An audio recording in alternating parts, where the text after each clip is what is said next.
اعوذ باللہ من الشیطان الرجیم بسم اللہ الرحمن الرحیم۔ ناظرین کرام السلام علیکم ورحمۃ اللہ وبرکاتہ۔ انشاءاللہ تبارک و تعالی آج ہم لوگ پڑھیں گے الترکیب کا سبق نمبر 10، جملہ فعلیہ کے قواعد۔ اب تک جو ہے اس سلسلے میں ہم لوگ تقریباً 44 ویڈیوز جو ہے وہ بنا چکے ہیں۔ انشاءاللہ تبارک و تعالی یہ ہوگا ہمارا پارٹ نمبر 45۔ اب تک جو ہے ہم لوگ 7 قواعد پڑھ چکے ہیں اور 4 قواعد کے تحت جو مشق تھی اس کا بھی اختتام کر دیا ہے۔ پھر قاعدہ نمبر 7 کے تحت جو مشق ہے اس کا ہم نے آغاز کیا تھا۔ اب تک جو ہے تقریباً 23 تراکیب جو ہے وہ ہم لوگ کر چکے ہیں اور آج ہم لوگ کریں گے ترکیب نمبر 24۔ تو دیکھتے ہیں کہ ترکیب نمبر 24 کیا ہے۔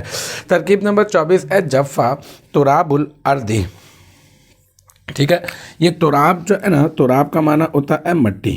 ٹھیک ہے، یہ میں اضافی یہاں پر لکھ دیتا ہوں یہاں پر۔ اب میں بات شروع کرتا ہوں یہاں سے۔ جفا، یہ جو جفا ہے یہ فعل ماضی ہے۔ یہ جو فا کے اوپر آپ کو زبر نظر آ رہا ہے یہ مبنی بر فتح، یعنی فعل ماضی تو مبنی بر فتح ہوتا ہے۔ اصل میں یہ جفا فا تھا نا، 2 فا تھے یہاں پر، تو اس میں تعلیل ہو گئی تو یہ جفا ہو گیا۔ اور یہ جو ہے جفا یجفو، اس کا مضارع بنتا ہے یجفو جفن۔ ٹھیک ہے، اور ضربا یضربو کے باب سے یہ تعلق رکھتا ہے اور 2 حروف ہم جنس کے ہیں اس میں، تو لہٰذا اسے کہیں گے ہم لوگ مضاعف ثلاثی۔ ٹھیک ہے، یعنی مضاعف یعنی 2 حروف ہم جنس کے ہیں اور 3 ٹوٹل حروف اصلیہ ہیں۔ 3 میں جو ہے وہ 2 حروف جو ہے وہ ہم جنس کے ہیں، تو ہم لوگ کہیں گے اسے مضاعف ثلاثی۔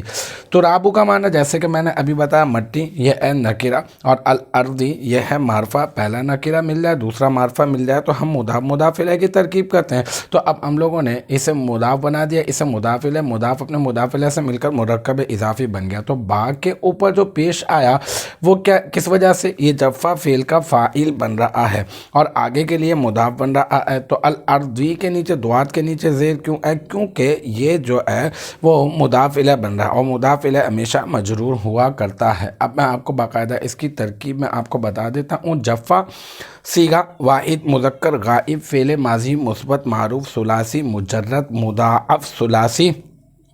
اسباب ضربہ یضربو ترابو مضاف، الارضی مضاف الیہ، پھر مضاف اپنے مضاف الیہ سے مل کر مرکب اضافی ہو کر جفا فعل کا فاعل، اور پھر جفا فعل اپنے فاعل سے مل کر جملہ فعلیہ خبریہ ہو گیا۔ جفا کا معنی ہوتا ہے خشک ہونا، تو اب معنی یہ ہوگا ارض معنی زمین ہو گیا، تراب معنی مٹی ہو گیا، تو زمین کی مٹی خشک ہو گئی۔ اس کا ترجمہ اس طرح سے کریں گے تو الحمدللہ ہماری یہ ترکیب نمبر 24 بھی اپنے اختتام کو پہنچی، اور مجھے امید ہے کہ یہاں تک کی جو بات ہے وہ آپ کی سمجھ میں آ گئی ہوگی انشاءاللہ تبارک و تعالی۔